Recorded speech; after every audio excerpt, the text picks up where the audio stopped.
Muy buenas tardes, hermanos en Cristo, bienvenidos a su canal, Soldados de Cristo. Lo que tenemos que ser hoy en día, soldados de Cristo, con el Santo Rosario y la palabra de Dios en la mano, ¿verdad?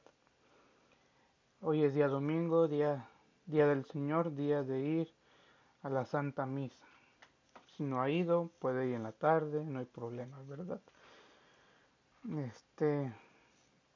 He estado viendo, pues, el video lo que pasó en la audiencia general del Papa Francisco, donde entró un hombre a interrumpirlo, ¿verdad? Pues dijo cosas que aparentemente son verdad, pero no son la manera como lo hizo este hombre. Pudo haber dicho lo que dijo si lo hubiera hecho con respeto, con más respeto, porque era el Santo Padre, sucesor de San Pedro y el vicario de Cristo. Se pudo haber acercado a él o para decirle lo que quería decirle, o pudo haber alzado la mano y yo creo que el Santo Padre lo hubiera dejado hablar, ¿verdad?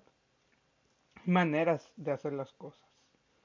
Pero recuerdo, como el otro día les estaba diciendo, cómo corregirnos entre católicos, cómo corregía al Santo Padre, cómo corregía a un obispo, un sacerdote, entre otras denominaciones cristianas, ¿verdad? Entre nosotros mismos, cómo corregirnos, ¿verdad?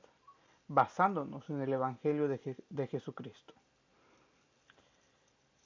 Bueno, hoy el tema que quiero tratar es muy importante, es el llamado a las iglesias de Asia, que siete, son 7 mensajes a las iglesias de Asia. El Apocalipsis lo presenta, son 7 iglesias. Vamos a ir entrando en detalle, vamos a ver un poco sobre historia de la iglesia también. Pero antes de entrar en este tema, voy a entrar en un momento de oración. Cuando usted ve el video, haga su oración también para que discierna lo bueno, saque lo bueno de este video y deseche lo malo. En el nombre del Padre, del Hijo y del Espíritu Santo. Amén. Señor Jesús, te damos gracias, Señor, por este día tan maravilloso que nos regalas. Gracias, Padre, porque siempre nos estás bendiciendo. Te pedimos humildemente que bendigas a tu vicario, el Papa Francisco. Te pedimos que nos bendigas a todos nosotros. Te damos gracias por estos medios de comunicación que tenemos para poder compartir esta palabra bendita, la que tú nos quieres comunicar, Señor. Te pedimos, Espíritu Santo, guíes este video, Señor. Espíritu Santo, te pido que les des el discernimiento a los que vean este video, para que puedan quedarse con lo bueno y desechar lo malo. Todo esto lo pedimos por intercesión de la bienaventurada, la Santísima Virgen María. Amén. En el nombre del Padre, del Hijo y del Espíritu Santo. Amén. Gloria a Dios. Vamos a entrar en este tema, hermanos, muy importante y un mensaje muy actual. El llamado, los 7 mensajes a las iglesias de Asia. Vamos a iniciar leyendo el capítulo 1 del Apocalipsis. Y aquí tengo la Biblia y vamos a estar viendo, como les decía, historia de la iglesia. Porque vamos a conectar lo que dice la Biblia y los comentarios bíblicos a lo que dice este libro, Historia de la Iglesia. Es muy importante. Lo he estado discerniendo este tema y creo que sí puedo darles una ayudadita con este tema. Inicia diciendo, eh, capítulo 1 del Apocalipsis, esta es la revelación de Jesucristo. Dios quiso que enseñara a sus servidores mediante esta revelación lo que va a suceder pronto. O sea, que está anunciando que lo que va a suceder en un futuro. Recordemos, el Apocalipsis le es dado a San Juan, donde San Juan estaba en la isla de Patmos. Y estaba ahí porque por la persecución él fue el último apóstol en morir. Y se encontraba allí en esa isla a causa de la palabra de Dios y por haber proclamado a Jesús. Lo estaban persiguiendo y fue el último apóstol en morir, que fue el único que no murió martirizado.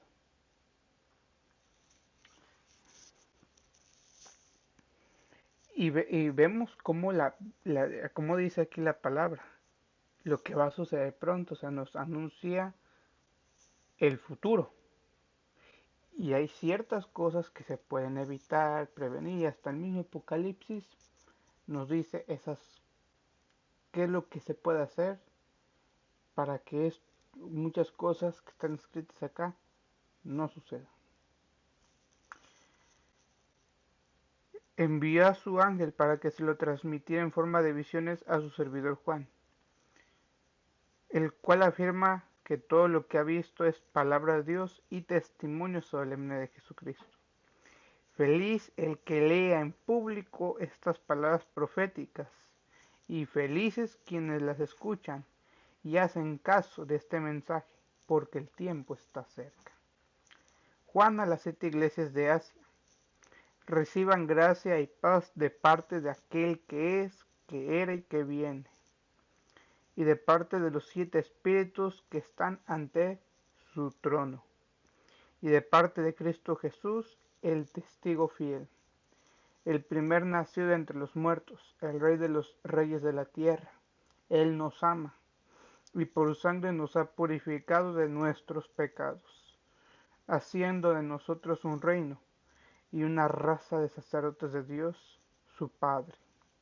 A Él la gloria y el poder por los siglos de los siglos. Amén. Miren, viene entre nubes, lo verán todos, incluso los que lo hirieron, y llorarán por su muerte todas las naciones de la tierra.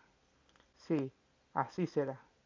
Yo soy el Alfa y la Omega, dice el Señor Dios, aquel que es, que era y que ha de venir, el Todopoderoso. Me detengo aquí porque quiero explicar algunos signos que encontramos aquí en el Apocalipsis y lo vamos a ver con los comentarios bíblicos, ¿verdad? Dice Juan a las 7 iglesias de Asia. Y después dice, reciban gracia y paz de parte de aquel que es, que era y que viene, y de parte de los 7 espíritus que están ante su trono. Antes de esto dice, feliz el que lea en público estas palabras proféticas y felices quienes las escuchan y hacen caso de este mensaje porque el tiempo está cerca. Esas palabras, el tiempo está cerca, dice aquí el comentario bíblico. Juan se lo dice a las comunidades a las que está dirigiendo. No busquemos pues una descripción de los acontecimientos actuales.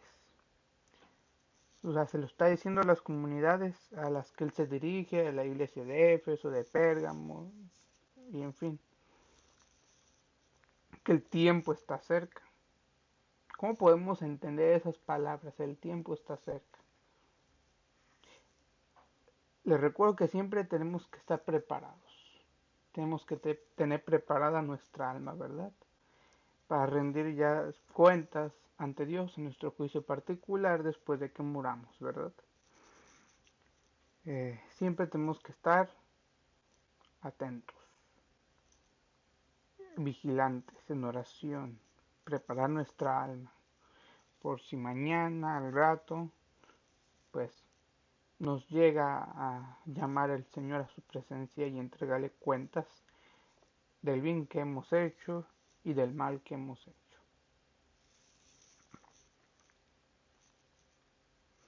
Juan saluda a sus lectores deseándole la paz que viene del Padre, de Cristo y del Espíritu Santo. En cuanto Juan ha nombrado a las tres personas, su alabanza va toda a Cristo. Esta era la novedad que tan poderosamente empujaba a los primeros cristianos. Cristo Dios que vino como hombre. Los 7 espíritus quiere decir la plenitud del Espíritu de Dios. Esto quiere decir los 7 espíritus que están ante su trono. Y dice, quiere decir la plenitud del Espíritu de Dios. El que es, el que era y el que viene. Esa manera de designar a Dios amplia lo que había sido revelado a Moisés. Yo soy el que soy. El Dios vivo es un Dios que viene.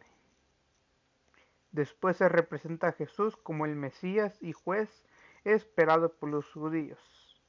Viene entre las nubes. Jesús en su proceso también había hecho referencia a este texto del profeta Daniel, llorando por su muerte todas las naciones. Ver en Zacarías 12, versículo 10.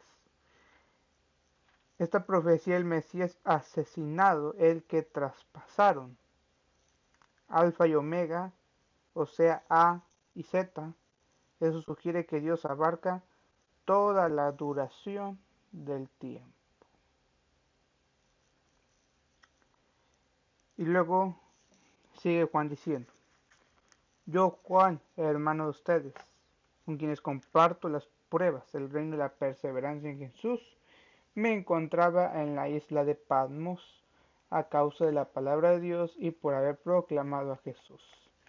Se apoderó de mí el Espíritu el día del Señor, y oí a mis espaldas una voz que sonaba como trompeta.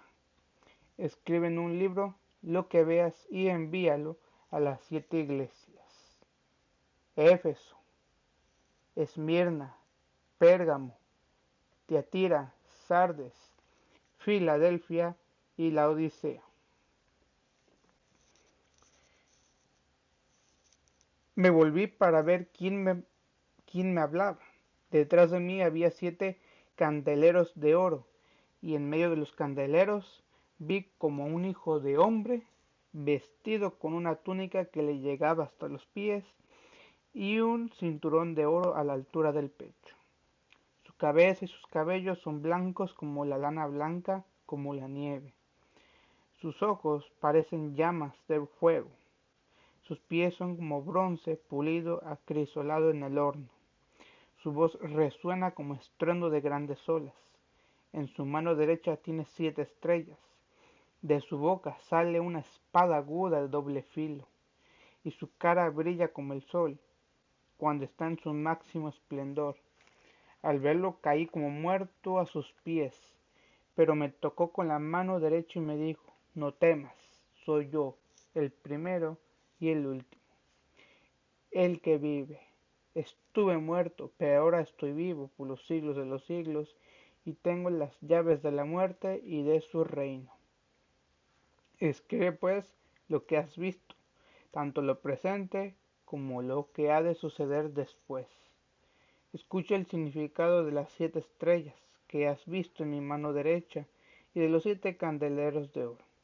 Las 7 estrellas son los ángeles de las 7 iglesias y los 7 candeleros son las 7 iglesias. Vamos a hablar un poquito más de esto, ¿verdad? Dice el comentario bíblico, el Apocalipsis se dirige a cristianos que empiezan a sufrir por su fe y les muestra a Cristo como el modelo que están imitando. Cristo es el servidor y el testigo de Dios y del Padre. No olvidemos que mártir significa testigo. Juan había sido condenado por su fe y vivía desterrado en Patmos. Era como el año 95 y recibe su visión el día del Señor, o sea, el domingo o el día de la resurrección. Vemos aquí, fíjense, la cronología que tengo acá, la cronología que viene aquí, del año 95, decía que Juan estaba ahí en la isla de Patmos. Y confirmado, aquí está. Viene del año siglo I, inicia del año 7 al año 5 antes de Cristo. Es el nacimiento de Cristo. Luego viene el año 14, ya después de Cristo, muerte de Augusto. Y luego nos vamos hasta el año, nos vamos al año 33, 30 de abril, pasión, muerte y resurrección de Jesucristo. Allí es cuando inicia, en la resurrección de Jesucristo, allí inicia la iglesia, año 33, porque fue en ese, digamos, ahí Pentecostés fue en ese lapso, ¿verdad? Son fechas aproximadas. Año 33 fue el año que nace la iglesia. Y fue el año que es la iglesia de Éfeso, la iglesia de los apóstoles. Año 34, el 36, conversión de San Pablo. Del 34 al 36 también es martirio del diácono San Esteban. Nos habla la Biblia de él. Año 44, martirio del apóstol Santiago el Mayor. 49, concilio de Jerusalén, el primer concilio de la iglesia. Año 49. 54-68, Nerón emperador. El año 58, prisión de San Pablo en Jerusalén. Eso también nos habla la Biblia. 58 al 60, San Pablo preso en Cesarea. Eso también nos habla la Biblia. 61 al 63, San Pablo preso en Roma y libertado. El año 63 al 67, último viaje apostólico de San Pablo a España y Oriente. Y el último año de la iglesia de Éfeso, el año 64, incendio de Roma, persecución de los cristianos y probable martirio de San Pedro, el año 64. Luego viene el año 66-67, se entra la época de Esmirna. El año 66-67, segundo proceso y martirio de San Pablo en Roma. Año 70, sitio y toma de Jerusalén por Tito. 95, persecución de Domiciano. San Juan, desterrado en la isla de Patmos, escribe el Apocalipsis. Año 98 al 100, San Juan, el último apóstol, muere en Éfeso. Murió pues en el estado de Éfeso. Y aquí esta época del año 66 al 67 fue cuando se inició a escribir el Apocalipsis en la iglesia ya de Esmirna. La iglesia de Éfeso inicia el año 33 y termina el año 64, el tiempo de los apóstoles. Dice, y recibe su visión el día del Señor, o sea, el domingo o día de la resurrección. Por tanta dicha visión será animada por el soplo triunfante de la resurrección. Luego vienen las palabras, vi como un hijo de hombre. Cristo va vestido como los sacerdotes y ceñido de oro como los reyes. Los cabellos blancos son símbolo de su eternidad. Y aquí lo dice.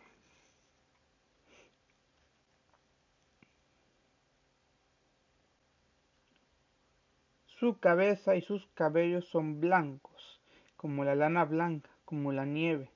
Sus ojos parecen llamas de fuego, sus pies como bronce, pulido acrisolado en el horno. Su voz resuena como estruendo de grandes olas.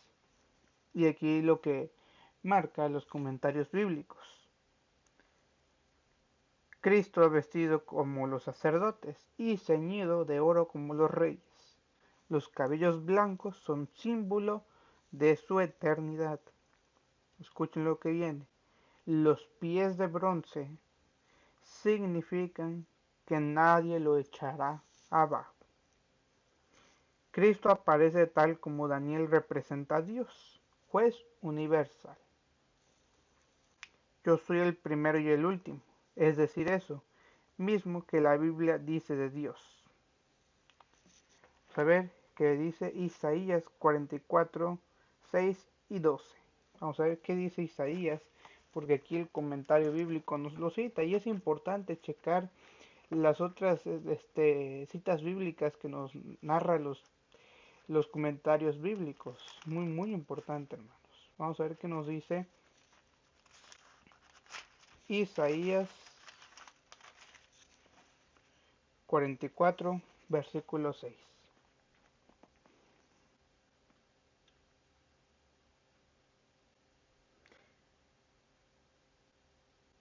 Dice, así habla el rey de Israel y su redentor,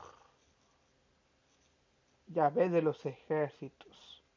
Yo soy el primero y el último. No hay otro Dios fuera de mí. ¿Quién es igual a mí? Que se pare y lo diga, que me cuente y me demuestre que anunció lo que debía pasar y nos dijo con anticipación las cosas futuras. Ahí está, es lo mismo lo que narra el Apocalipsis, Dios, lo que dice Isaías de Yahvé, ¿verdad? Yo soy el primero y el último. Y aquí Juan también, Cristo le dice a Juan, no temas, soy yo el primero y el último. Dice, en el momento de dar los 7 mensajes a las iglesias, Cristo aparece no como un hombre del pasado, sino como el Señor, que tiene en su mano los destinos de las iglesias. La espada de doble filo que sale de su boca es la palabra de Dios, que penetra irresistiblemente en los espíritus. Hebreos capítulo 4, versículo 12. Y que siempre se cumple en los acontecimientos. Es eficaz tanto para dar muerte como para salvar. Qué, qué, qué fuertes estas palabras de estos comentarios bíblicos. Sí, es eficaz tanto para dar muerte como para salvar. Que muchas veces pensamos, nada más porque somos buenos, pues para el cielo nos vamos a ir. No. La palabra de Dios nos puede salvar, sí, pero también nos puede dar muerte.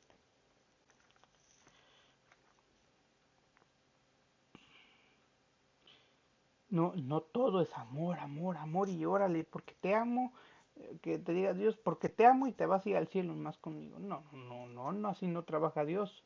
Al cielo solamente entran los santos, los que se esmeran en esta tierra, son los únicos que entran al cielo.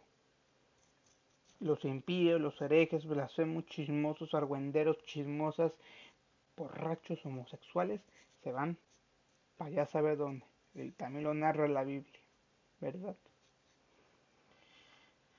Eran más de 7 las iglesias de Asia, pero 7 designan una plenitud y las 7 representan pues a todas las comunidades cristianas. 7 es la cifra perfecta y por eso en el Apocalipsis se nombra 7 veces a Cristo, 14 veces a Jesús, 28 el Cordero, que es Cristo.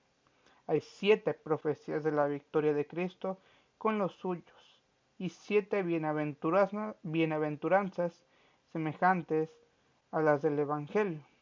feliz quién. Y esto es cierto. Fíjense. Y las 7 representan pues a todas las comunidades cristianas. Hablando de aquí comunidades cristianas, ¿a qué cristianos se refería, verdad? Porque hoy piensan que pentecostales son cristianos y no, se refiere a católicos. Comunidad cristiana, por ejemplo, la Iglesia Católica de México, los cristianos de México, ¿verdad? Los cristianos aquí en Estados Unidos, la Iglesia Católica en México, los cristianos, la comunidad de fieles, los cristianos, los que creen en Cristo, ¿verdad? O se puede referir a la Iglesia Católica en Brasil y así sucesivamente, ¿verdad? Pero es una sola iglesia.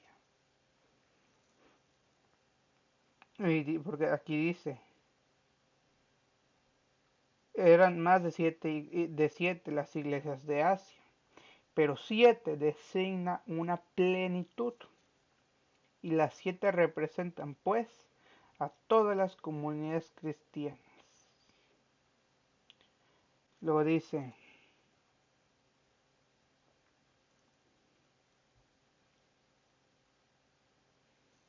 la estrella, el ángel y el candelabro. Posiblemente esas 3 imágenes se completan para designar una iglesia, obispos y creyentes juntos. Como dice aquí, dice, en su mano derecha tiene 7 estrellas, de su boca sale una espada a doble filo, y su cara brilla como el sol cuando está en su máximo esplendor.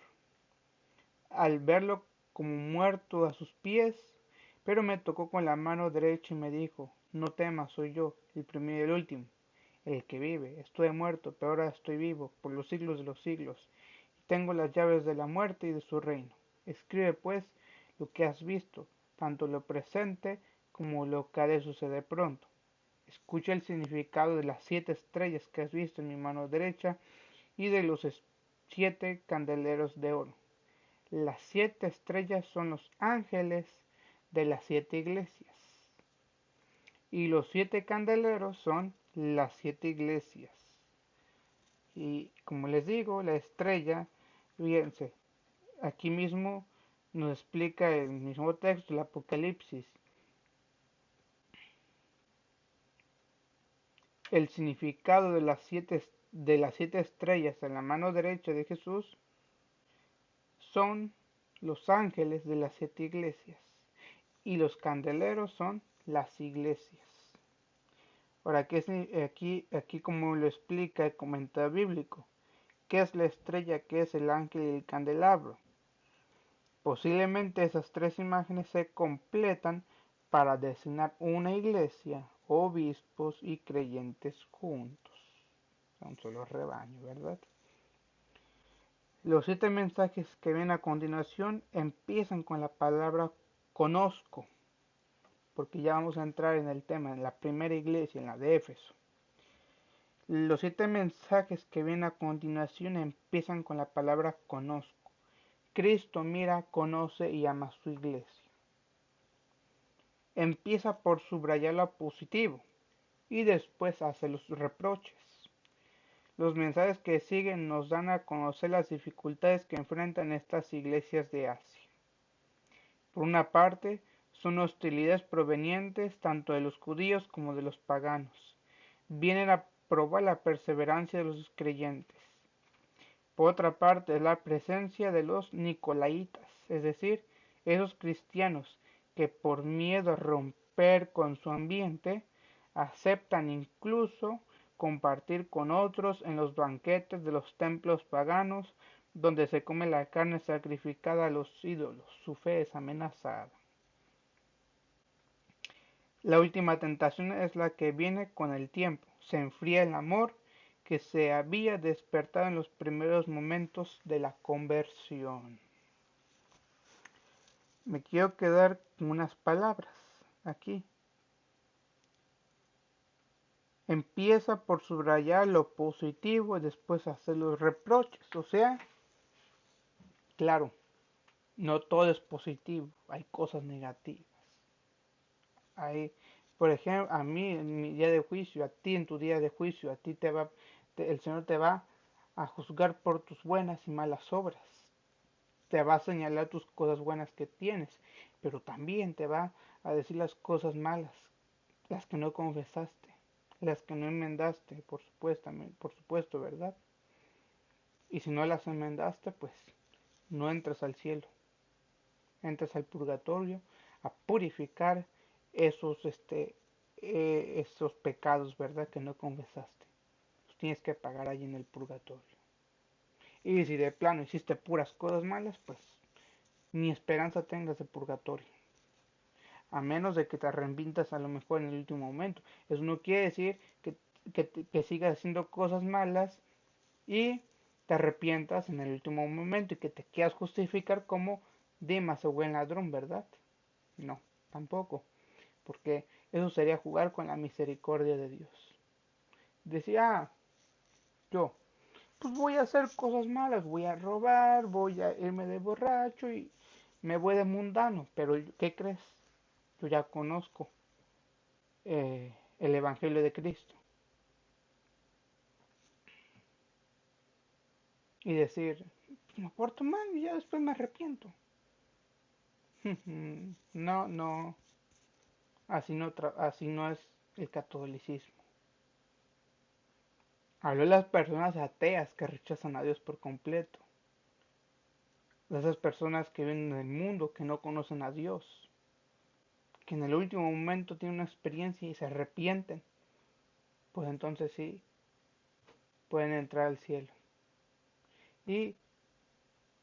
Pero primero al purgatorio. Para purificar pues lo malo que hicieron, ¿verdad? Vamos a entrar a la primera iglesia. No creo que toque en este video las 7 iglesias juntas. Va a ser, yo creo que en 2 partes este video. Vamos a tocar la primera iglesia, la iglesia de Éfeso. Al ángel de la iglesia que está en Éfeso escribe: esto dice el que tiene las 7 estrellas en su mano y camina en medio de los 7 candeleros de oro. Recordemos, el ángel de la iglesia. ¿Quién es ese ángel? El obispo, el que cuida la iglesia, el que cuida el rebaño. Esto dice el que tiene las 7 estrellas en su mano y camina en medio de los 7 candeleros de oro. La de Éfeso. Conozco tus obras. Y aclarar algo. Estas 7 cartas a las 7 iglesias, como les digo, es que son 7, plenitud, a una sola iglesia. Es un mensaje a toda la iglesia, en particular toda la iglesia universal. Puede ser a ti personalmente, a mí personalmente. También nos puede hablar así el Señor. En tu vida, ¿qué es lo que te está dejando de bueno? Le habla a un, perdón, a una iglesia en particular. Por ejemplo, al ángel de la iglesia que está en Éfeso. ¿Qué podemos decir? Al ángel de la iglesia que está en México. Al ángel de la iglesia que está en, en Estados Unidos, en Brasil, en Argentina, por decirlo así, ¿verdad? Conozco tus obras. ¿Qué te está diciendo el Señor? ¿Qué me está diciendo a mí? ¿Qué está diciendo la iglesia de ese tiempo? La iglesia de Éfeso, pues ya pasó esa iglesia de Éfeso, pero es bueno, eso también va, son 7, recordemos, nos habla toda la iglesia.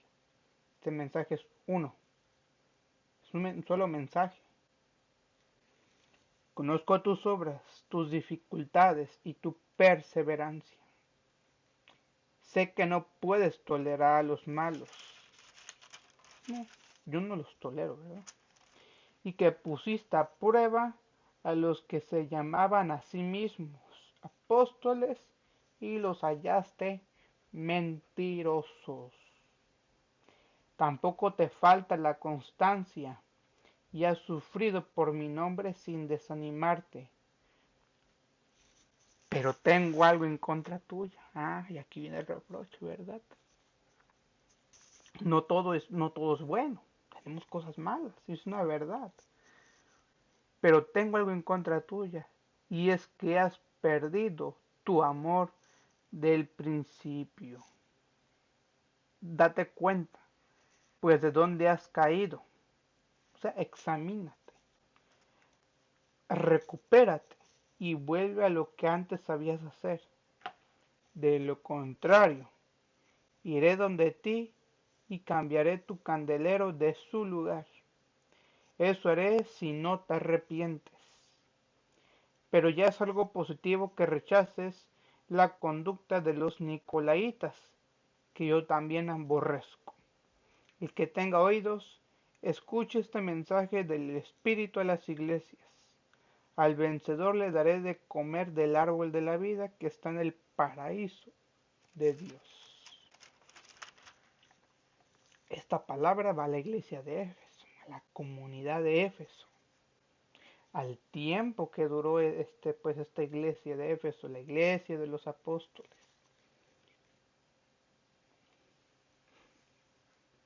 La iglesia que nació en Pentecostés, pues hasta ya que ya no había sino de apóstoles, los primeros 12 hombres de Cristo, sus 12 amigos. ¿Y cuáles son las dificultades que enfrentaba esta iglesia de Éfeso? Éfeso viene primero por ser la iglesia madre. Allí predicó Pablo durante 2 años. Allí fue después a residir Juan, extendiendo su autoridad sobre las iglesias de la provincia de Asia. Has sufrido sin desanimarte. Estando ausente el apóstol, la iglesia supo rechazar a los falsos pastores, a los falsos apóstoles y guardar la fe verdadera. Hoy ya no se está viendo nada de eso. Has perdido tu amor del principio. O sea, rechaza a los malos, está bien, pero le está diciendo, has perdido tu amor del principio. ¿Cuántos detalles difíciles de precisar nos hace sentir el fervor de una comunidad, o al contrario, muestran que falta lo esencial del amor auténtico a Dios, apasionado y constante? Cambiaré tu candelero de lugar, amenaza a los encargados. Hoy esto cabe recordarle a muchos obispos encargados de su parroquia que pongan orden en la parroquia, ¿verdad? En sus diócesis. Y que obedezcan a la iglesia, al magisterio de la iglesia. Ya es hora de que se pongan las pilas o pues van a decir adiós. La iglesia de Éfeso rechazaba a los falsos apóstoles, ¿verdad? Pero decía, hay algo que estoy en contra tuya, algo pequeñito. Has perdido tu amor del principio. ¿Cuántos detalles difíciles de precisar nos hace sentir el fervor de una comunidad? Al contrario, muestran que falta lo esencial del amor auténtico a Dios, apasionado y constante. Por ejemplo, un católico que no tolera la mentira, el engaño, eh, las herejías que se dicen hoy en día, y que antes él era católico muy devoto, de rezar el Santo Rosario todos los días, de ir a misa todos los días, eh, obviamente principalmente los domingos. eh, ¿Qué más? Un católico que frecuentemente se confesaba. Eso tenía un amor a Cristo, ¿verdad? Por ejemplo, que que decíamos, ay, te amo, Señor, te amo, yo iría a donde quiera y inicias a ir. Por ejemplo, que yo inicié a misa todos los días y que me diga el Señor, hay algo que reprocho de ti. Decías seguirme a donde quiera, todos los días decías, pero ya no haces el rosario todos los días, ya no vas a misa todos los días, ya no te confiesas seguido. Veo que estás haciendo caridad con el prójimo. Veo que no te gustan que digan cosas contrarias a la doctrina de la iglesia, pero te falta tu amor del principio que tenías. Levántate. Ujú. Vamos a ver qué pasó en la iglesia de Éfeso, ¿verdad? Les decía, la iglesia de Éfeso va del año 33 al año 64. Es una época. Incendio en Roma, persecución de los cristianos y probable martirio de San Pedro. Todos estos acontecimientos se iniciaron a pasar el año 64, o sea, últimos tiempos de la iglesia de Éfeso. El fin de los tiempos, el fin de una época, inicia otra, nace otra época. Ahora nace la iglesia de Esmirna, años 66-67. Vamos a ver qué pasó año 33 al principio. Vamos a ver. Les voy a leer un poquito. No les voy a leer todo porque no me quiero extender mucho. Fíjense, entendemos por cristianismo la religión fundada por Jesucristo, el Hijo de Dios hecho hombre. La persona y las enseñanzas de Jesús son las bases sobre las que se asienta la religión cristiana. Los cristianos consideran a Jesucristo su Redentor y su Maestro. Le reconocen como su Dios y Señor y se adhieren a su doctrina.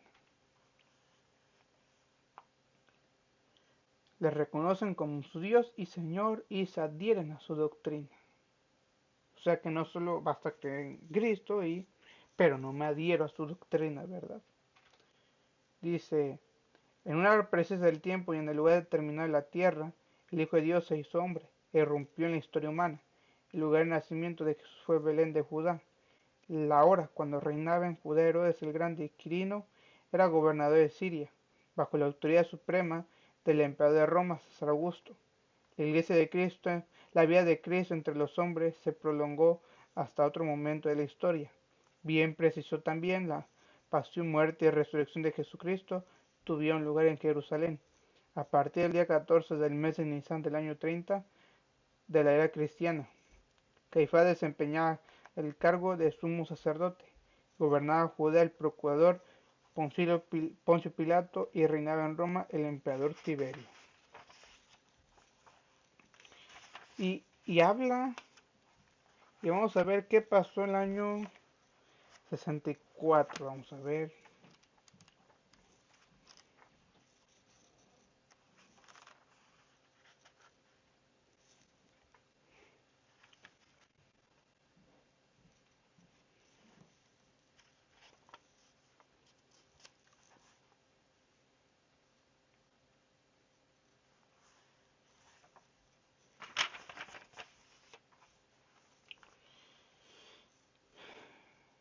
O sea, es mucha información la que yo pudiera leerles, ¿verdad?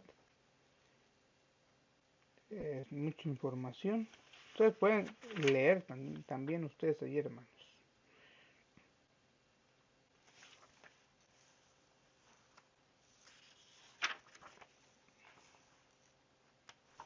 Dice, por tratar de problemas tan fundamentales se reunió en el año 49 el denominado Concilio de Jerusalén. En la asamblea Pablo y Bernabé llevaron la voz de las iglesias de la gentilidad y dieron testimonio de las maravillas que Dios había obrado en ellas. El apóstol Pedro una vez más habló con autoridad en defensa de la libertad de los cristianos en relación con la observancia legales de los judíos. El concilio, a propuesta de Santiago, obispo de Jerusalén, acordó no imponer cargas superfluas a los conversos gentiles. Bastaría que estos se atuvieran a unos sencillos preceptos, guardarse de la fornicación y, por respeto a la vieja ley, abstenerse de comer carnes no sangradas o sacrificadas a los ídolos. De este modo quedó resuelto de forma definitiva el problema de las relaciones entre cristianismo y ley mosaica. Los judeocristianos siguieron existiendo todavía durante cierto tiempo en Palestina, pero como un fenómeno minoritario y residual dentro de una iglesia cristiana cada vez más extendida por el mundo gentil. Esto es parte de la iglesia de Éfeso.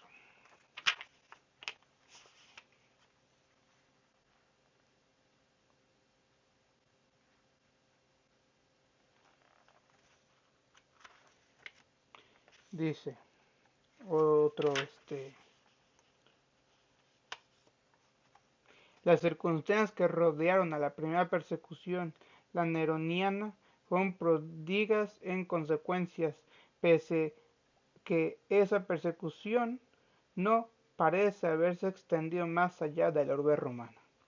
La acusación oficial hecha a los cristianos de ser los autores de un crimen horrendo, el incendio de Roma, contribuyó de modo decisivo a la creación de un estado generalizado de opinión pública profundamente hostil para con ellos. El cristianismo era considerado por el historiador Tácito superstición detestable, nueva y peligrosa, según Suetonio perversa extravagante. Para Plinio el joven, el mismo Tácito calificaba a los cristianos de enemigos del género humano, y no puede por tanto sorprender que el vulgo atribuyese a los discípulos de Cristo los más monstruosos desórdenes, infanticidios, antropafía y toda suerte de nefandas maldades.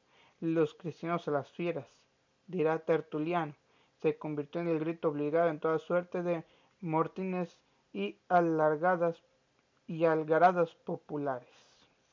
Aquí ya había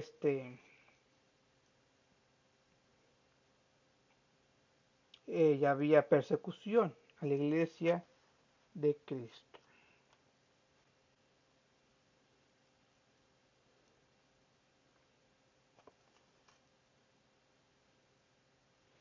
Vamos a ver la segunda iglesia. Ahora entramos a la iglesia de Esmirna. Escribe al ángel de la iglesia de Esmirna, hacia el primero y el último, el que estuvo muerto y volvió a la vida. Sé que sufres y eres pobre, y sin embargo eres rico. ¿Cómo? ¿Verdad? Nos podemos preguntar. Está diciendo, sé que sufres y eres pobre, y sin embargo eres rico. Sé cómo te calumnian los que pretenden ser judíos y no lo son, pues su sinagoga es la de Satanás. No tengas miedo por lo que vas a padecer. El diablo meterá a algunos de ustedes en la cárcel para ponerlos a prueba. Serán 10 días de prueba. Permanece fiel hasta la muerte y te daré la corona de la vida. El que tenga oídos, escuche este mensaje del Espíritu a las iglesias. El vencedor no tiene nada que temer de la segunda muerte. Vamos a ver qué pasó. Años 66-67 en la iglesia de Esmirna. Segundo proceso y martirio de San Pablo en Roma. Años 70 sitio y toma de Jerusalén por Tito. Año 95 persecución de Dominiciano. San Juan desterrado en la isla de Patmos, escribe el Apocalipsis. Año 98 al 100, San Juan el último apóstol muere en Éfeso. Del 98 al año 107, Trajano emperador. Año 110, Martín Roma de San Ignacio de Antioquía. 117 al 138, Adriano emperador. 140, comienzo de la crisis del gnosticismo cristiano. Año 138 al 161, Antonino Pío emperador, ¿verdad? Y nos vamos hasta el año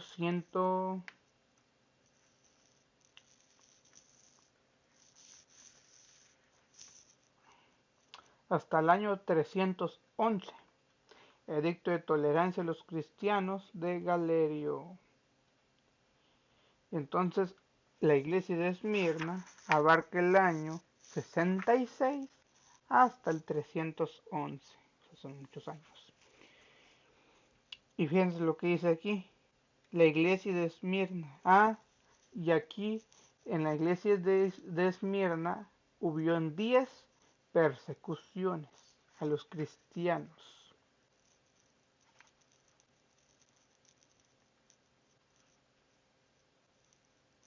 Si usted lee este librito y ubica los años, va a darse cuenta que fueron 10 persecuciones en el tiempo de Esmirna. Y fíjense, la iglesia de Esmirna reúne a los hombres pobres en una ciudad riquísima. Por eso le estaba diciendo, eres pobre y sin embargo eres rico. La iglesia de Esmirna reúne a hombres pobres en una ciudad riquísima. En realidad es rica ante Dios, que la va a probar para que dé más frutos. Serán 10 días de prueba. Esa cifra 10 es propia del tiempo en que dominan los malos. Así se anuncia una prueba de corta duración. La segunda muerte es la condenación eterna. Los que pretenden ser judíos por ser hijos de Abraham, los cristianos por ser creyentes son el verdadero pueblo de Dios, y los judíos de raza que no creyeron perdieron su derecho a ostentar ese nombre. Por tanto, su sinagoga pasa a ser la de Satanás. ¿Escucharon lo que dije al principio? En la segunda época de Esmirna, que va del año 66 al año 311, hubo 10 persecuciones. Por eso la Biblia aquí nos dice que serían 10 días de prueba. Se conecta, ¿verdad? Y los que pretenden ser judíos por ser hijos de Abraham, los cristianos por ser creyentes. Escuchen esta definición. Los cristianos por ser creyentes son el verdadero pueblo de Dios, y los judíos de raza que no creyeron perdieron su derecho a ostentar ese nombre. Por tanto, su sinagoga pasa a ser la de Satanás. Qué fuerte, ¿verdad?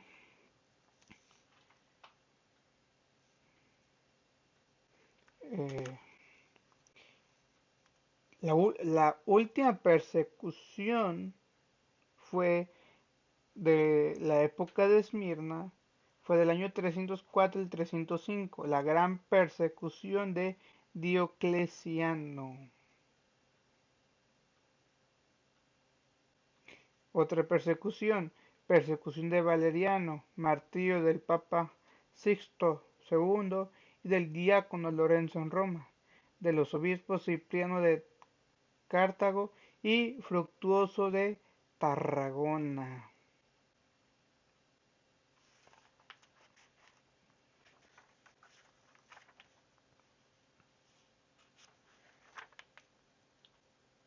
Viene también el martirio de San Policarpo, discípulo de San Juan. En el año 140 comienza la crisis del gnosticismo cristiano. El gnosticismo era una herejía. Me acuerdo que el año 140 inició el gnosticismo. No me acuerdo qué era. Era una herejía me acuerdo que era sobre la Trinidad, ¿verdad? Ahorita les voy a investigar el significado del gnosticismo, qué es lo que está enfrentando a la iglesia. Dice, el gnosticismo es un conjunto de antiguas ideas y sistemas religiosos que se originó en el siglo I entre sectas judías y cristianas antiguas. Estos varios grupos enfatizaban el conocimiento espiritual por encima de las enseñanzas y tradiciones ortodoxas y la autoridad de la iglesia. Y fíjense, el gnosticismo Lo voy a decir aquí, es New Age. Eso regresó.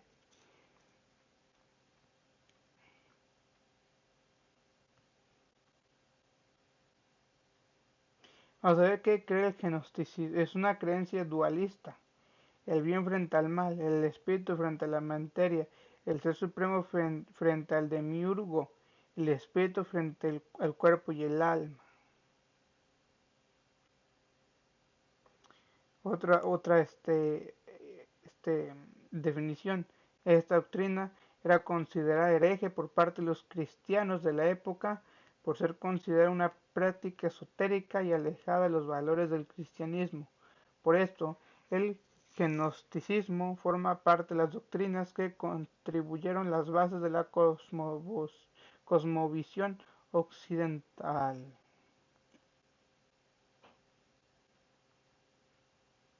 Y eran lo mismo, estaban metidos como en, pues les voy a poner una imagen, cómo se ve, New Age, si la alcanzan a ver, fíjense, el triangulito, fíjense, con el ojito en medio, ¿saben qué significa masonería?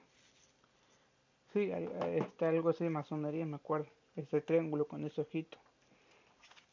Vamos a la tercera iglesia y última, el que vamos a tocar en vivo. Escribe esto al ángel de la iglesia de Pérgamo. Ya estamos en Pérgamo, en la tercera iglesia. Así habla el que tiene la espada aguda de doble filo. Sé dónde vives, y ahí está el trono de Satanás. Pero te aferras firmemente a mi nombre, y no has renegado de tu fe, ni siquiera cuando mataron a Antipas, mi fiel testigo, ahí donde vives, en esa tierra de Satanás. Pero tengo alguna cosa contra ti. Toleras a los que tienen la doctrina de Balaán, el que enseñó a Balac a hacer tropezar a los israelitas con la prostitución y las carnes sacrificadas a los ídolos. Lo mismo hacen los que siguen la doctrina de los nicolaitas ahí donde ti. Recupérate, pues si no iré pronto donde ti para combatir a esa gente con la espada de mi boca. El que tenga oídos, oiga este mensaje del Espíritu a las iglesias. Al vencedor le daré un maná misterioso. Le daré también una piedra blanca con un nombre nuevo grabado en ella que solo conoce el que lo recibe. Pérgamo. Pérgamo era en aquel tiempo un centro importante del culto pagano. Es el trono de Satanás. Te aferras a mi nombre. El nombre de Cristo es Señor. Es el momento en que los emperadores de Roma empiezan a hacerse llamar Señor y adorar como dioses, obligando así a los cristianos a escoger entre el culto al emperador impuesto a todos bajo graves castigos y la infidelidad a Cristo. La iglesia de Pérgamo tiene el privilegio de contar entre los suyos al primer mártir de esta provincia, Antipas, del que aquí se habla. No se vayan a confundir, ¿verdad? Con Herodes Antipas. No, Antipas aquí era un Antipas de seguidor de Cristo, era otro Antipas. Su valentía para proclamar su fe no ha impedido que la corriente pagana penetre en la misma iglesia con los nicolaitas, de que se habló anteriormente, al participar en ciertas ceremonias paganas y al volver a la libertad sexual, amenazan destruir a la iglesia. Iré a combatir a esa gente. En la iglesia del primer tiempo la acción del Espíritu Santo se hacía sentir a cada momento. Los profetas hablan, designan al culpable y las desgracias no tardan en suceder. La piedra blanca es un presagio de felicidad. El nombre nuevo significa la renovación del cristiano en su ser profundo. En él crece una personalidad nueva que aparecerá a las claras en el cielo, un maná misterioso. Para el que le es fiel, Cristo se hace fuerza y fuente de vida. Ustedes se han de preguntar, quiénes son los nicolaitas, ¿verdad? Porque ya lo escuchamos una y otra vez. El término nicolaitas viene del griego y significa los seguidores de Nicolás. Se han propuesto las más diversas hipótesis sobre este término que aparece sin introducir en todas las versiones contemporáneas de la Biblia. El nombre se menciona 2 veces en el libro del Apocalipsis. Pero ¿quiénes fueron los nicolaitas? Vamos a ver.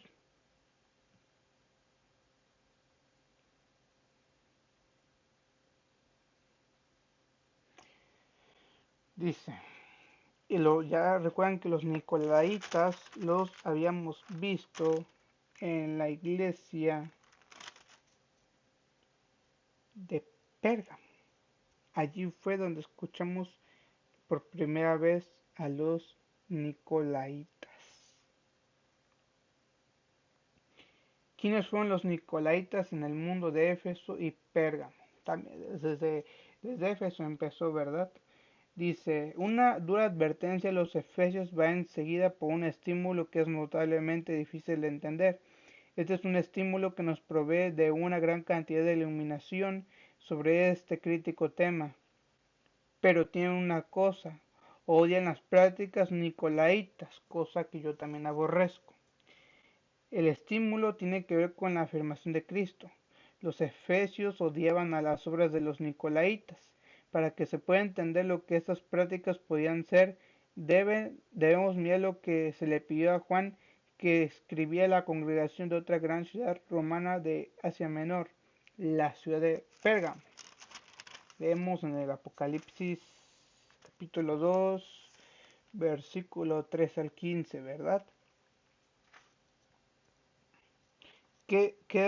¿Cuáles eran estas prácticas de los nicolaitas? Vamos a ver.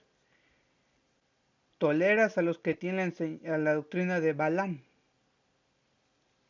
el que enseñó a Balac a hacer tropezar a los israelitas con la prostitución y las carnes sacrificadas a los ídolos. Lo mismo hacen los que siguen la doctrina de los nicolaitas ahí donde ti.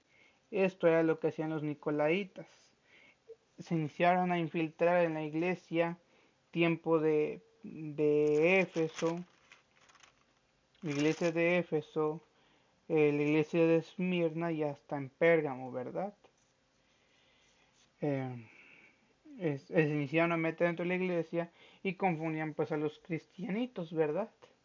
O alguien que se hacía pasar por cristiano y enseñaba eso y calladitos, no decían nada, ¿verdad? Toleraban eso, como hoy en día toleran muchas cosas. Es una enseñanza a nuestros tiempos, ¿verdad? Y dice Jesús, recupérate, Pérgamo, o recupérate, Sandra, recupérate, Miguel Ángel, ¿verdad? Pues si no iré pronto donde ti para combatir a esa gente con la espada de mi boca. Que tenga oídos, oiga este mensaje del Espíritu a las iglesias. Al vencedor le daré un maná misterioso. Le daré también una piedra blanca con un nombre nuevo grabado en ella que solo conoce el que lo recibe. ¿Qué pasó allí entonces en la iglesia de Pérgamo?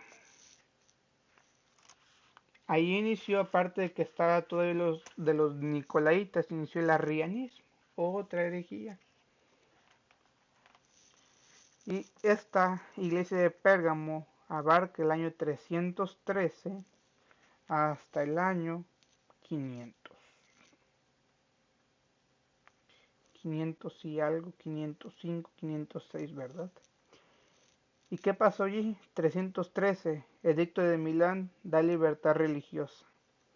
325, en Concilio I de Nicea. Primero los ecuménicos condenan el arrianismo. El año 328 al 373, San Atanasio, obispo de Alejandría. 330, Constantinopla, nueva capital del imperio. 337-338, emperadores proarrianos, sucesores de Constantino. Año 378-395, Teodosio, emperador. El cristianismo, religión del imperio, año 380, 380 al 400, conversión de los visigodos y otros pueblos germánicos al arrianismo. Y ustedes se preguntarán qué era el arrianismo, una herejía más metida en la iglesia, ¿verdad? Arrianismo, les voy a dar la definición de arrianismo. Es una doctrina cristiana del siglo III que rechaza el dogma de la Trinidad, que fue popular en algunas zonas de Europa durante el primer milenio después de Cristo. Afirma que Jesucristo fue creado por Dios Padre y está subordinado a Él.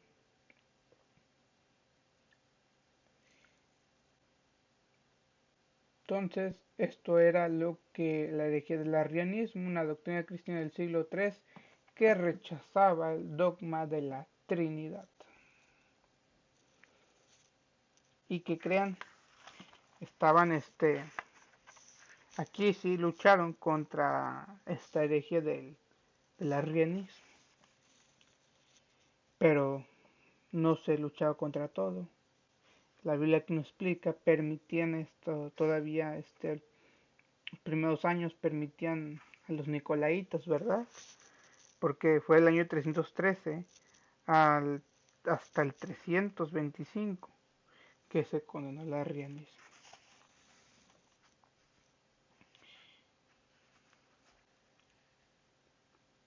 Entonces, aquí voy a dejar este video. Les voy a subir otro video sobre continuando con las otras 4 iglesias.